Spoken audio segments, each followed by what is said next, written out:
I didn't want to write about Socrates or to learn about Socrates or to comment on Socrates. I wanted to be Socrates. The one thing you really need another human being for is to challenge your view of the world. Kann man damit auch sagen, Sokrates war eigentlich ein Polyamorie-Vertreter avant la lettre? With my husband, I make conversation menus when we go out to dinner.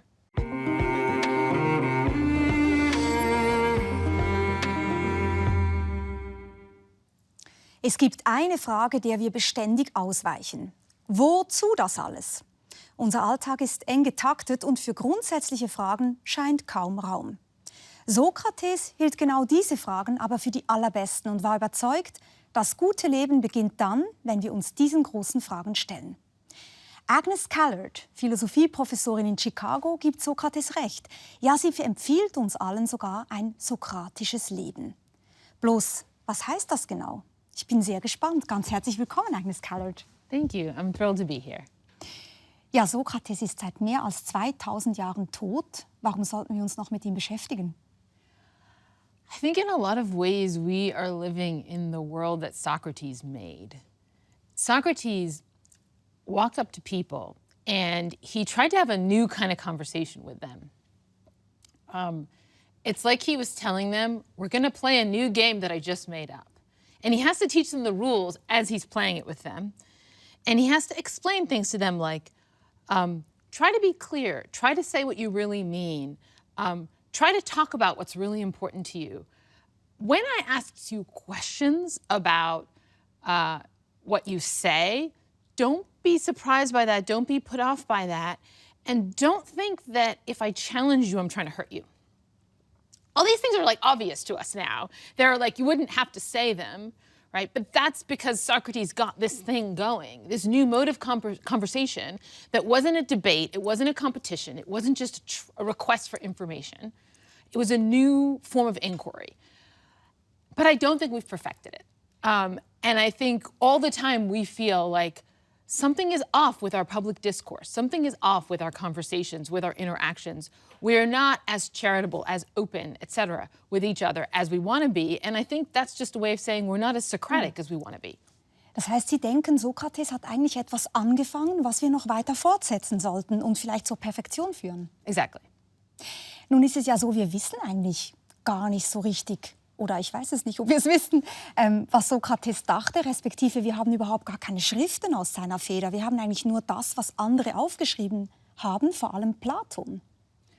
Right, so Socrates did not write treatises. He didn't write out his ideas. In fact, in a couple of places he's represented as being against writing, because he's for a conversation. That is, he describes writing as being like you see a statue and you think it's a human being and you walk up to it, but then you realize it can't move.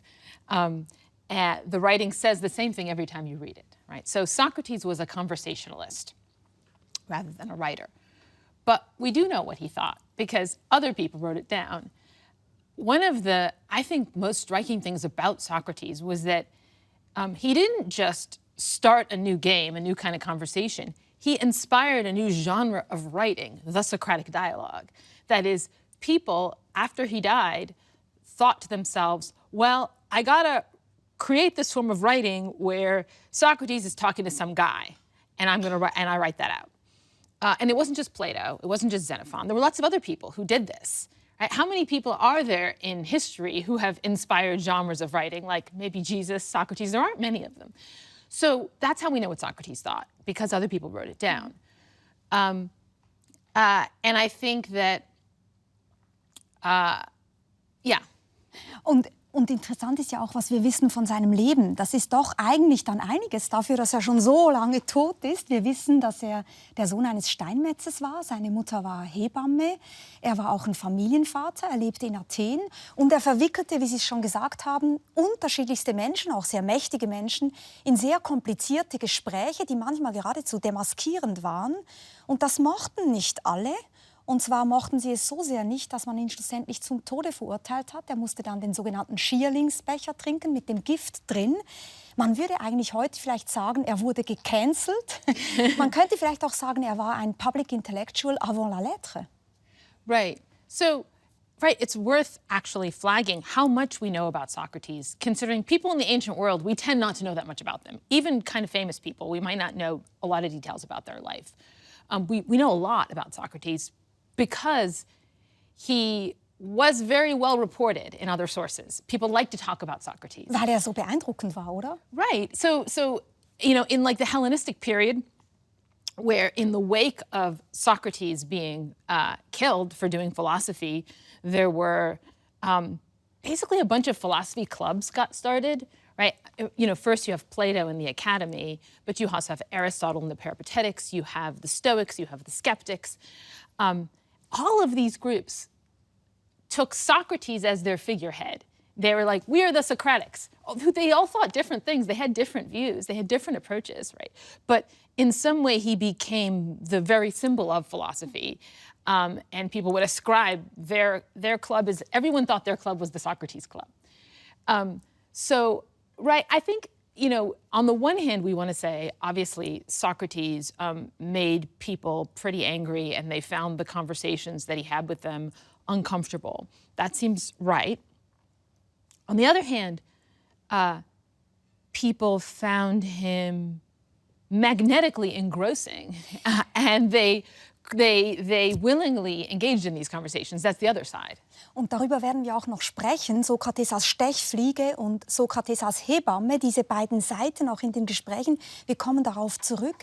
Vielleicht zuerst noch ein bisschen, um Sie noch besser kennenzulernen. Viele stellen Sie vor als eine Art Sokrates unserer Zeit. Und Sie sagen auch, manchmal früher hatten Sie Menschen, wildfremde Menschen angesprochen im Kunstmuseum und einfach mal so gefragt, na, was ist denn so der Sinn des Lebens? Aber die Leute haben sich unwohl gefühlt und Sie haben sich auch nicht wie Sokrates gefühlt. Was lief denn da schief? Warum hat das nicht funktioniert? So this was about, you know, 30 years ago now. I was an undergraduate at the University of Chicago, and I became obsessed with Socrates. And so I, you know, did all the things that you do as a student. I took classes in which we read the Socratic dialogues and I wrote papers in them. I studied Greek history. I learned ancient Greek. And I had this feeling of dissatisfaction, like I wasn't getting the thing I wanted because I didn't want to write about Socrates or to learn about Socrates or to comment on Socrates. I wanted to be Socrates. And none of this was getting me towards that goal of being Socrates. So I thought, well, in order to be Socrates, I should do what Socrates did, right? What Socrates did was walk up to people in the Agora and ask them important questions. And I was in Chicago, so I thought, what's the closest thing in Chicago to the Athenian Agora marketplace? And I thought, the steps in front of the Art Institute.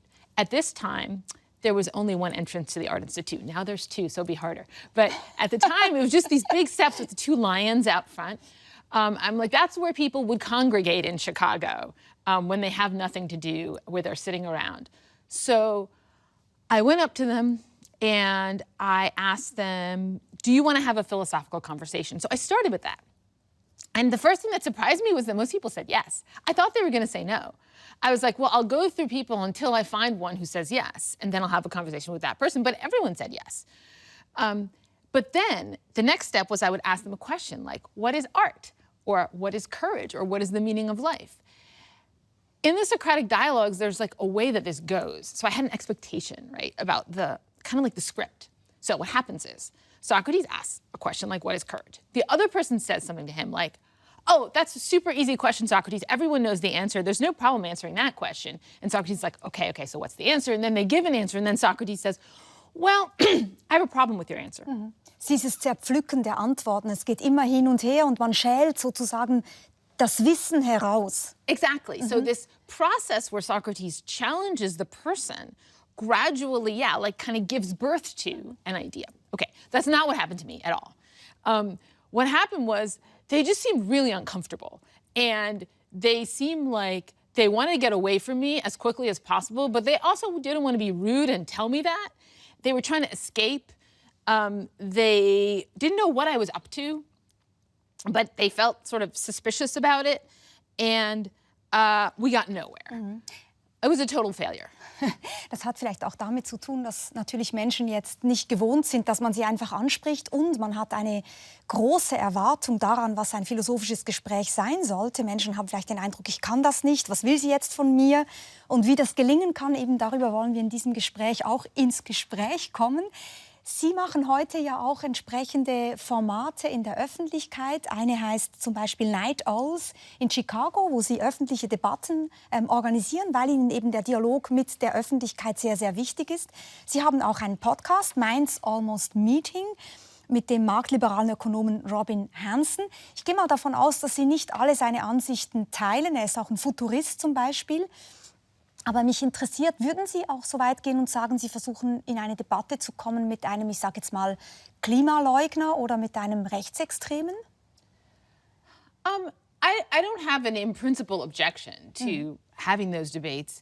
I think that, in general, I'm a very selfish intellectual in the sense that I have debates with people because there's something I want to know, right? So if I were worried about my own state of knowledge about climate change, then it might be useful to have a conversation with somebody who wants to challenge me on that. That's not where my interests lie. Gleichzeitig ist natürlich genau das Unkonventionelle, was Sokrates immer ausgezeichnet hat. Und wenn man das Unkonventionelle als Teil der sokratischen Lebenskunst definieren würde, dann könnte man mal sagen, Sie beginnen mit dem Unkonventionellen schon mal mit Ihrem Büro. Bilder Ihres Büros kann man überall finden, weil es so bunt ist. Es sieht für mich fast ein bisschen aus wie in einem Bastelgeschäft oder so ähnlich. Wie kommt das? Man sieht auch, Sie tragen sehr bunte Kleidung, Sie lieben das Bunte. Ihr Instagram-Account ist voller Bilder, wo wir Sie sehen in bunten Kleidern. Was ist dieses Farbenfrohe? Ist dieses Bunte auch Teil Ihrer Persönlichkeit oder Ihres Denkens? I love colors, and I'm often just surprised that that's a weird thing. That is, it seems to me, colors are one of the obvious and most literally superficial joys of life that you get kind of for free. That is, it's like we could have had an uncolored world, right? A lot of things about the world would be the same if it didn't come in colors. But we just got this extra thing, this extra feature of goodness that is that the world is colored. I think a lot of times we don't see the colors in the world. That is, we see the things, we see past the colors to the things. And I like to have opportunities to see the colors. Sie haben ganz am Anfang gesagt, für Sie ist es ein bisschen so, als hätte Sokrates ein neues Spiel erfunden, nämlich das Spiel der Fragen und Antworten. Ich habe das Gefühl, wenn vielleicht viele Philosophen sich sehr schwarz kleiden, dass man auch denkt, Philosophie ist etwas sehr Strenges, etwas sehr Ernsthaftes. Sie dagegen haben ein buntes Bild von Philosophie, ein fröhliches Bild von Philosophie. Täuscht das? I think it's both. So I think philosophy is very serious. We're asking questions about the most important things. But I also think that it is in some ways a wonderful luxury to be able to do that. That is, it's just not the case that all human beings at all times have been in a position where they could inquire into the most important things. They had to leave the most important things uninquired into because they were like living at the edge of survival. They had other things they had to attend to. They had no one they could talk to. And so I guess, yeah, there's this element of, yes, it's serious and it's very important, but I feel very lucky that I get to do it, and it does feel like an extra in that way. Sie sind Professorin an der Universität of Chicago. Sie sind spezialisiert auf antike Philosophie und Sie haben, wie ich eben schon auch angetönt habe, diese Faszination für Sokrates. Sie haben ein wunderbares Buch geschrieben über Sokrates, das jetzt auf Deutsch erschienen ist. Und in diesem Buch geht es eben darum, dass Philosophie etwas Ernsthaftes ist. Und nicht nur Philosophie ist etwas Ernsthaftes, eigentlich ist zu leben etwas Ernsthaftes. Lassen Sie uns darüber sprechen, was es heißt, ein sokratisches Leben zu führen. Das beginnt zum Beispiel damit, dass Sie sagen, wir müssen uns Fragen stellen, die eben auch unbequem sind. Sie nennen diese Fragen unzeitgemäße Fragen. Da denkt man natürlich sofort an Nietzsche mit seinen unzeitgemäßen Betrachtungen. Haben Sie den Titel oder diesen Begriff ein bisschen bei Nietzsche geklaut oder worum geht es? I think I'm like appropriating it from Nietzsche. I'm saying Nietzsche doesn't get to have that because there's a war between Nietzsche and Socrates. There's also, I think, some secret love between Nietzsche and Socrates. But I think it's a kind of reappropriation for Socrates of the of the idea of untimeliness. I think like just one small point is like the characteristic feature of the questions that I'm calling untimely. Is actually that you can't pose them to yourself, right? So there are these questions that we have to ask ourselves that are really important, that determine the course of our lives, and we can't ask them to ourselves. That's the situation we're in. So that's the kind of crisis of human life. Our crisis is that there are questions whose answer determines our lives that we can't pose to ourselves. Können Sie mal ein Beispiel geben?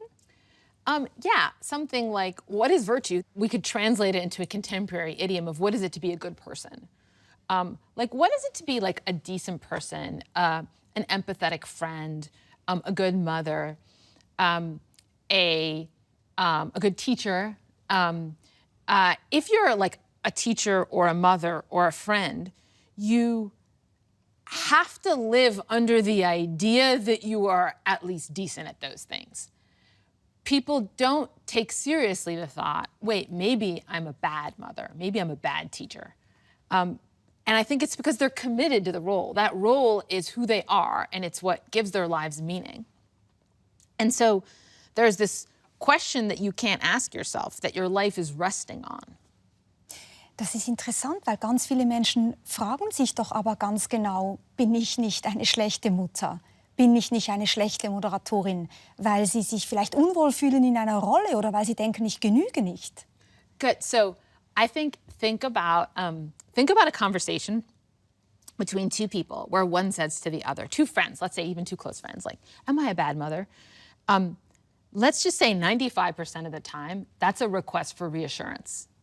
You're not allowed to be like, yes, right? So, and that shows you the barrier to a serious inquiry into the question, am I a good mother? So when you say people ask themselves, am I a good moderator? Am I a good mother? Is it that they really ask themselves, or is it that they seek constantly for a reassurance and are unwilling to open the inquiry? Und Sie sagen, es ist so wichtig, uns diese Frage zu stellen, so wie das Sokrates betont, weil wir ansonsten eigentlich gar nie zur Quintessenz des Lebens vordringen. Sie bringen dieses wunderschöne Zitat von T.S. Eliot, der geschrieben hat, ich habe mein Leben mit Kaffeelöffeln ausgelöffelt. Was meint dieses Zitat? So the way I'm interpreting it is that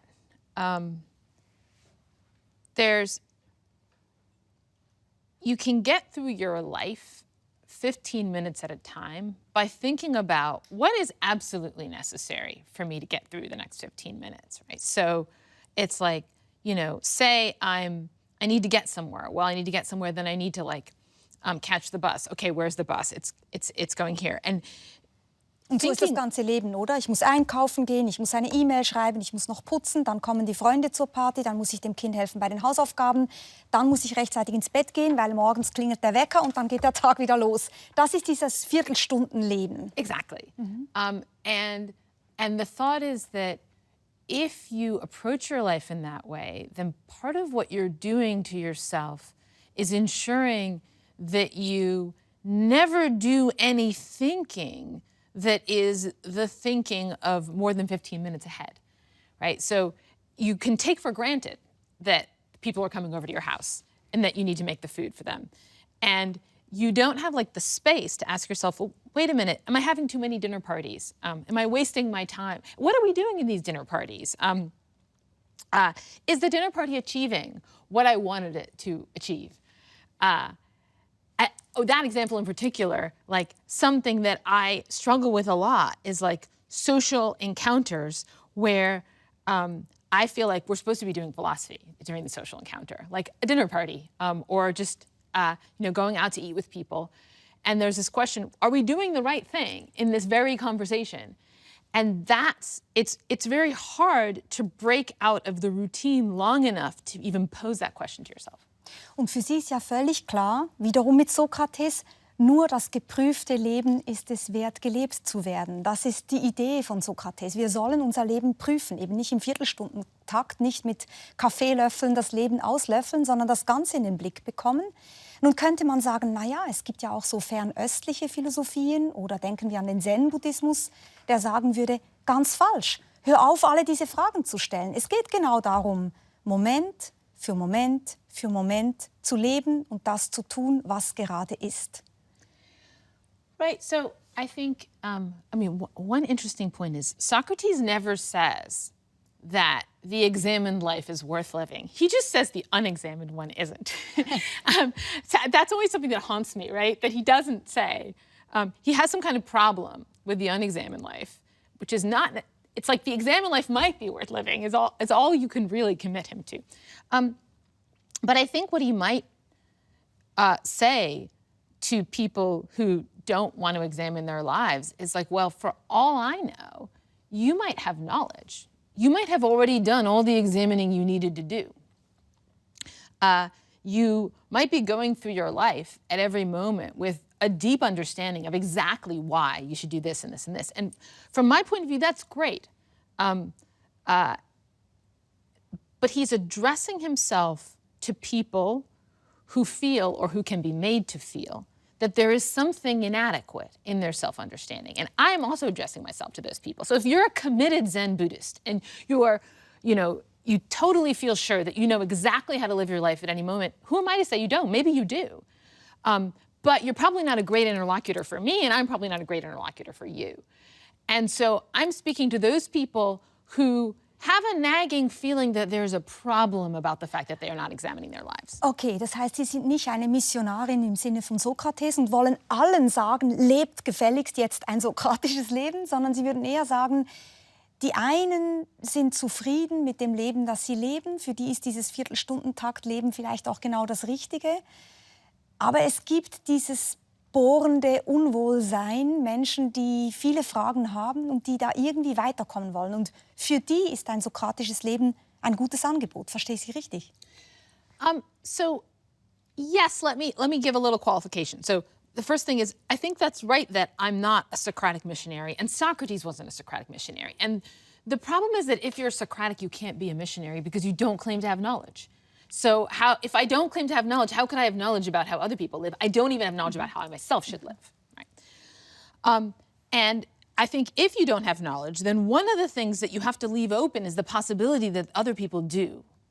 And Socrates is in fact constantly doing this when he talks to people. He's like, oh, Euthyphro, you're doing this really surprising thing of trying to prosecute your own father for murder. I guess maybe you have knowledge. Please share it with me. So the thing is, Socrates was constantly encountering people who are satisfied with their state of knowledge until they talk to him. So how is the Zen Buddhist doing with his knowledge? Well, maybe he would be doing a little differently if we talked for a while.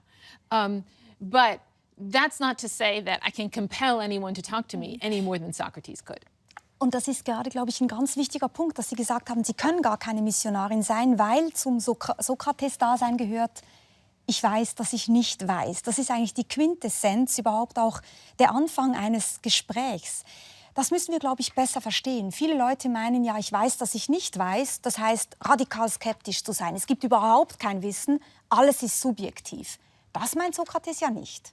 Right, so maybe it's worth distinguishing like Socratic humility, let's use that label for I know that I don't know, from skepticism and from, let's call it cheap humility. Okay, so to distinguish it from skepticism is there is a way of thinking about knowledge where it's not something you can get, so you might as well stop trying. And that is very much not Socrates' view. So Socrates' I know that I know nothing, you can think of it as saying something like, I'm aware that all of the states of my mind that are the best candidates for knowledge are not good enough. And I'm not willing to honor any of them with the label knowledge because knowledge would be something better than that. But that entails thinking that there is knowledge, right? And that I should be trying to improve that. And so that's an important distinction because the things, the states of my mind, right, that are, let's say, the closest contenders, if I'm Socrates, might be pretty good. They might be way better than the corresponding states in the minds of other people. But from Socrates' point of view, still the important thing about them is that they're not good enough. To distinguish from the kind of cheap humility, I think a lot of people will say things like, oh, here's what I think, but I could be wrong. I'm open to argument or whatever. They will make a kind of verbal allowance for the possibility that they're wrong. But I think the proof of whether you really think you might be wrong is whether do you really talk to people or not? That is, do you actually try to get people to challenge you and explore the holes in your ideas? Because that's the way that you would learn that you're wrong. Etwas, was mir ganz wichtig scheint an Ihrem Buch, ist, dass so deutlich wurde, und da war ich zuerst komplett irritiert, dass Sie eigentlich sagen, Denken, das ist was Dialogisches.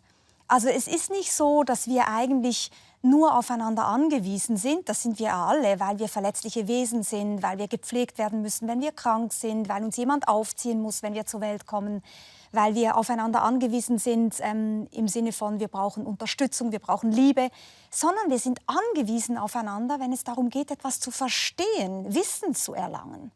Das ist ihr erst einmal kontraintuitiv. Ich meine, ich denke dann zum Beispiel an einen Mönch, der da in seinem Kloster sitzt und nachdenkt. Da hat man doch sofort das Gefühl, dem fallen doch kluge Dinge ein. Yeah, so one way that I sometimes put like the Socratic insight to myself is as an insight about what one human being is to another. Where, sure, a human being can do things like support you, get you food, but you can be supported, like let's say literally physically supported, right? Let's say you're kind of falling down and someone needs to hold you up.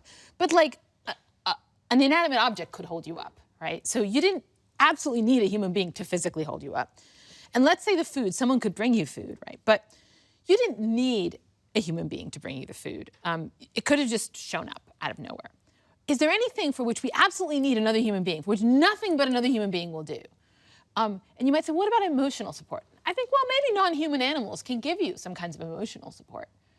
I think the one thing you really need another human being for is to challenge your view of the world. There's nothing but another human being that can do that for you.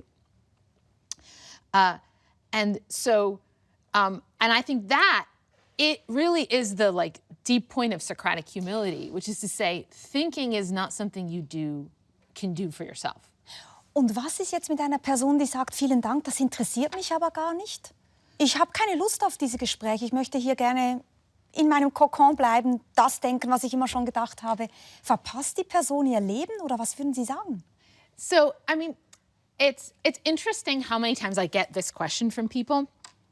Namely, what if someone were to say, I have no interest in this, I don't want to do philosophy, my ideas are good enough for me.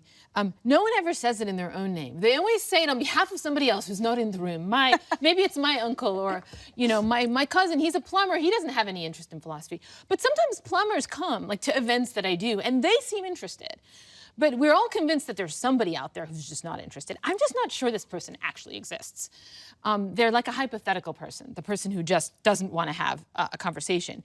And one thing that's interesting about this hypothetical person who doesn't want to have a conversation is their only way to show up is actually to say something to me, right? And so you created a speech act for them. I'm not interested in your philosophy. And then I have a chance to say something back. They didn't just walk away, right? So I think if they say, why should I be interested? Then I can have a conversation with them, but I have to have it with a particular person. Aber das ist interessant. Ich glaube, mein Move ist der, ich meine, ich bin ja quasi im Team Sokrates oder im Team von Ihnen. Ich bin auch fasziniert und begeistert von all diesen Fragen.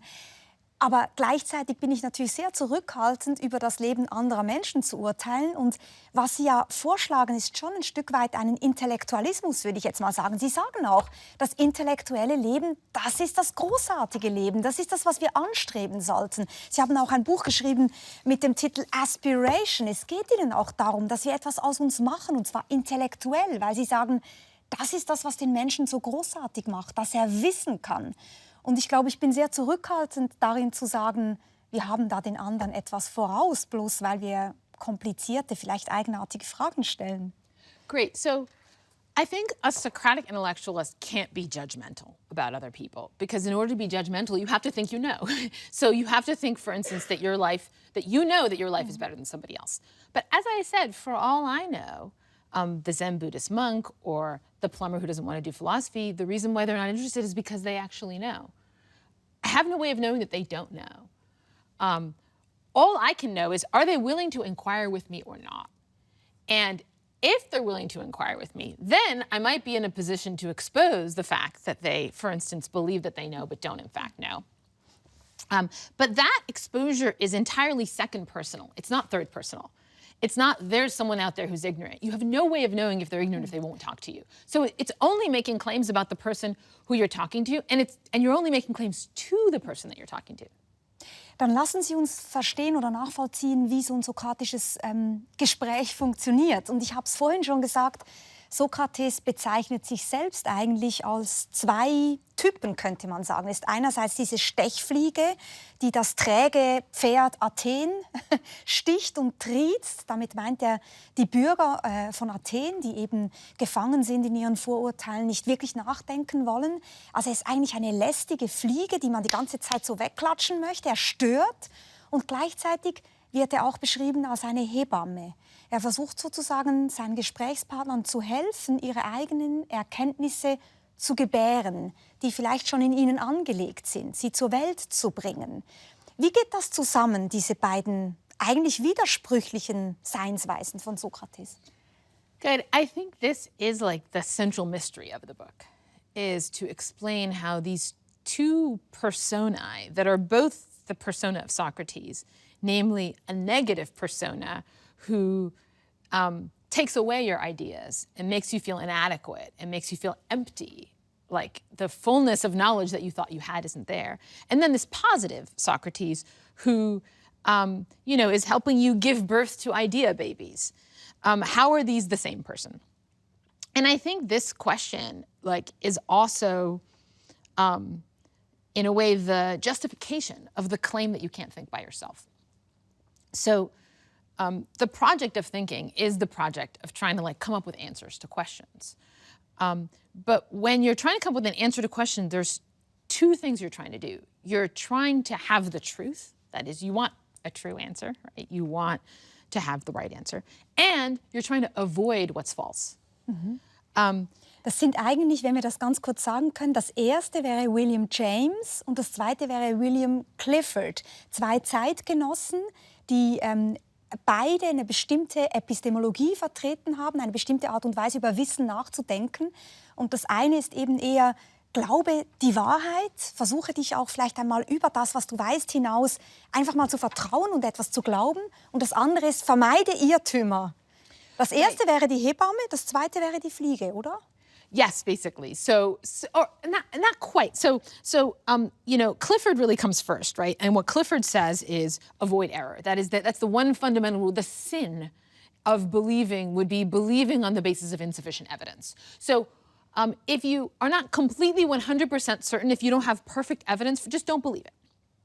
You can always just suspend judgment so as to avoid the number one sin, which is believing what's false. James comes along and says, look, it's a valid principle to say that you should avoid believing what's false. But here's another law that you should also follow. Have truths. At first, when you first hear this, I think it should sound a little strange. Like, how are those not the same thing, right? If you have a truth, then you've avoided the false, right? Because you have avoided the corresponding false belief. The way that the difference shows up is when you're a little bit doubtful.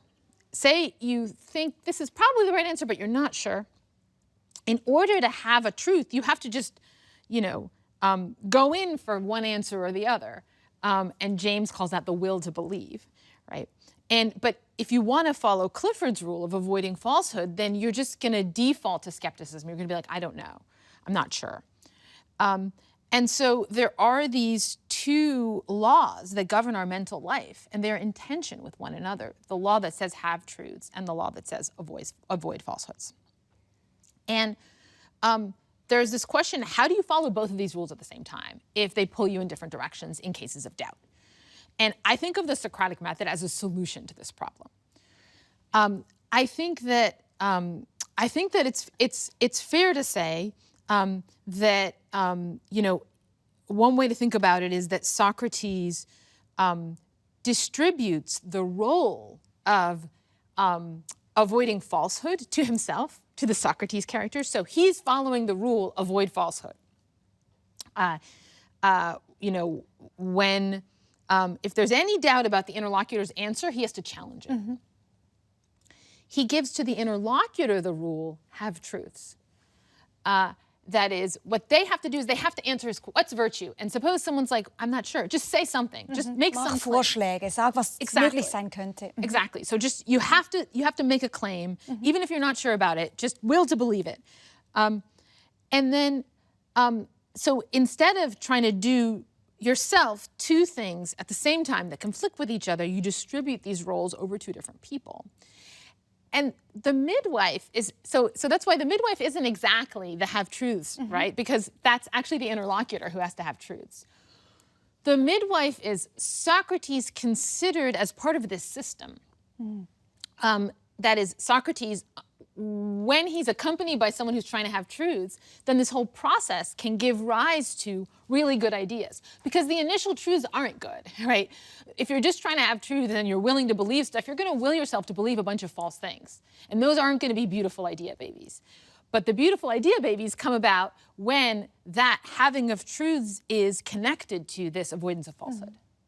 Und es ist natürlich großartig, wenn wunderschöne kleine Ideenbabys zur Welt kommen. Und das ist ja auch das, was großartig ist an diesen sokratischen Dialogen, die man heute natürlich rund um die Welt überall weiterhin liest und dann immer wieder staunt darüber, welche Details möglich sind und welche bahnbrechenden Unterscheidungen getroffen werden. Trotzdem ist es natürlich auch extrem anspruchsvoll. Und um vielleicht ein Beispiel zu sehen, wie anspruchsvoll das ist, habe ich einen Dialog mitgebracht aus Monty Pythons Meaning of Life. Da gibt es nämlich ein Kapitel über die Lebensmitte, wo ein Paar essen geht. Sie gehen aber nicht in ein Restaurant, wo Speisen serviert werden, sondern sie dürfen sich ein Gespräch aus einer Gesprächskarte auswählen. Wir gucken uns das kurz an. Good evening. Would you care for something to talk about? Oh, that would be wonderful. Our special tonight is minorities. Oh, that sounds real interesting. What's this conversation here? That's football. You can talk about the Steelers-Bears game Saturday, or you could reminisce about really great World Series. No. What is this one here? That's philosophy. Is that a sport? No, it's more of an attempt to construct a viable hypothesis to explain the meaning of life. Oh, that sounds wonderful. Would you like to talk about the meaning of life, darling? Sure, why not? Philosophy for two? Right. Rum? 259. 259. How do we... Oh, you folks want me to start you off? Oh, really? We'd appreciate that. Okay, well, look, have you ever wondered just why you're here? Well, we went to Miami last year and California the year before that. No, I mean, why we're here on this planet. No. Right. You ever wanted to know what it's all about? Nope. Righty-ho. See, throughout history, there have been certain men and women who've tried to find the solution to the mysteries of existence. Great. And we call these guys philosophers. Oh. And that's what we're talking about. Right. Oh, that's neat. Well, you look like you're getting the idea. So why don't I give you these conversation cards? They'll tell you a little about philosophical method, names of famous philosophers. There you are. Have a nice conversation. Oh, thank you. Thank you very much. He's cute. Yeah, real understanding. Oh, I never knew Schopenhauer was a philosopher. Oh, yeah. He's the one that begins with an S. Oh. Like a Nietzsche. Does Nietzsche begin with an S? There's an S in Nietzsche. Oh, wow, yes, there is. Do all philosophers have an S in them? Ja, die beiden mögen das Gespräch dann nicht und geben es zurück und bestellen ein anderes. Ich glaube, sie bekommen dann Fußball. Aber mich würde interessieren, wenn man so gefangen ist und nicht vorankommt in einem philosophischen Gespräch, was ist, was man tun soll? Sie haben jetzt vorhin gezeigt, wie Sokrates vorgeht. Was ist vielleicht so 3 Regeln oder so? Was tun wir, wenn wir sokratisch miteinander ins Gespräch kommen wollen? Okay, so first I have to say something, which is, I don't recall ever having seen this before, but I must have, because I do this with my husband. I make conversation menus when we go out to dinner. Wirklich? Yes, Und was yes. besteht da drauf?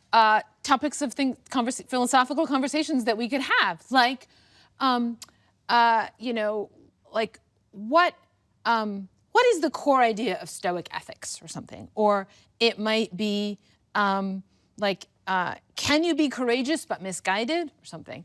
It'll just Aber be like a wieso list of schreiben questions. Sie sich das vorher auf? Ich meine, Yes. wenn Sie die Fragen haben, dann kommen die Ihnen doch einfach während des Gesprächs in den Sinn. Warum machen Sie sich so eine Menükarte? So he could pick. Sie bieten das dann Ihrem Ehemann an.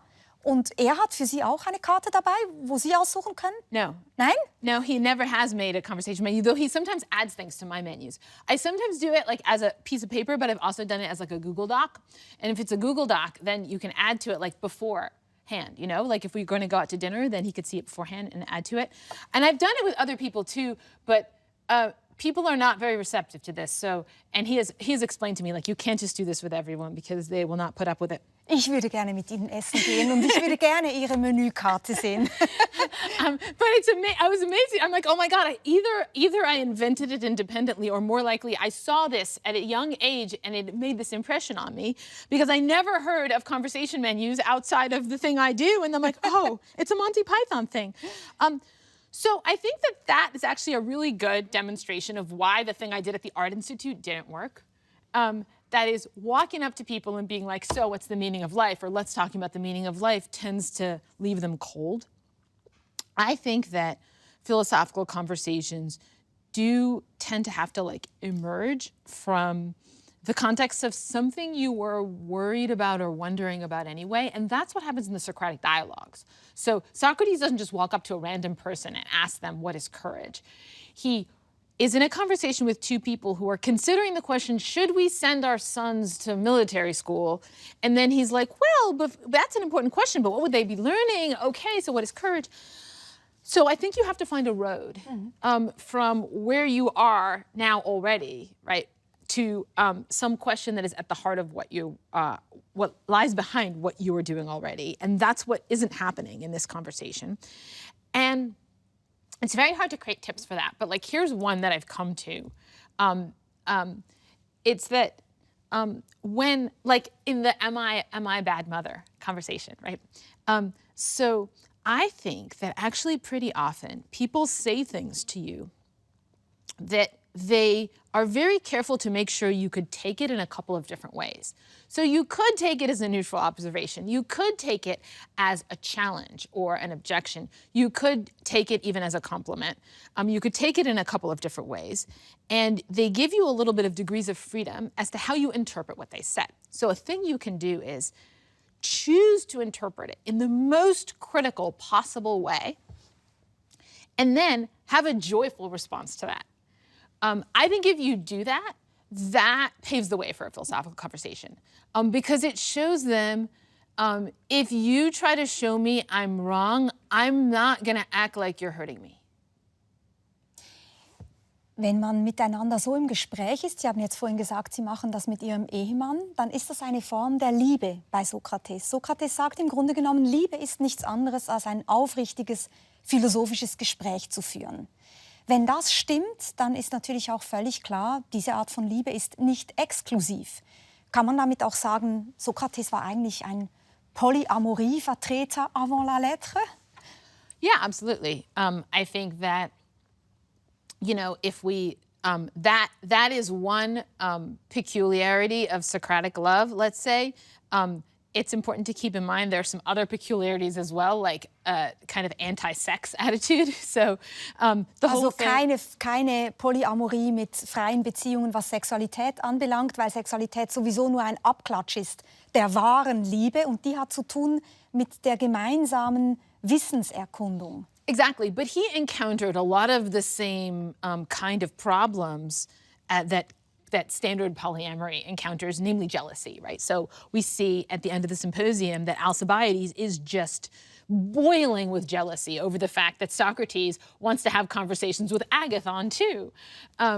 And he says to everybody, don't get involved with Socrates, don't get into this philosophy thing because you think he's into you, but then it turns out he's just into other people too, and he'll never commit to you. So I think that Socrates, that really was one of the ways in which he made people uncomfortable with his polyamory, in effect. Sie selber leben mit 2 Männern unter einem Dach. Sie haben eine spezielle Lebenssituation. Sie waren lange Zeit verheiratet mit einem Philosophieprofessor, Ben Callard. Und dann haben sie sich verliebt in ihren Studenten, in Arnold Brooks. Sie haben das dann der Universität auch mitgeteilt. Das wurde alles sauber geregelt. Sie haben ihn nicht weiter sozusagen supervised in seiner Arbeit. Aber das Ganze ist so abgelaufen, das erzählen sie auch ganz offen, dass sie in einem Flugzeug saßen und ihnen wurde plötzlich sehr klar bewusst, sie müssen sich scheiden lassen, sie lieben Arnold Brooks. Und sie sind nach Hause geflogen und haben mit ihrem Mann das Gespräch gesucht. Sie sagen, sie haben ungefähr einen Tag gemeinsam diskutiert und dann entschieden, sich zu trennen, sich scheiden zu lassen. Das klingt alles wahnsinnig rational und verkopft und jetzt leben sie zu dritt gemeinsam. Sie haben 3 Kinder zusammen. Also, wie geht das alles ganz genau? So, one thing that's worth noting about the chronology is that when my ex-husband and I got divorced, we didn't then all live together. We lived apart. I moved out and for like a year and a half, and then eventually we all moved in together. That was like the decision to move in together was like a separate decision, from the decision to get divorced. That was like, a year and a half or 2 years later. But I think in terms of the divorce, I think it was pretty philosophical and intellectual, but in the sense in which, my husband has this saying that he said to me. He's told me that he's only said this one time, but it made this huge impression on me.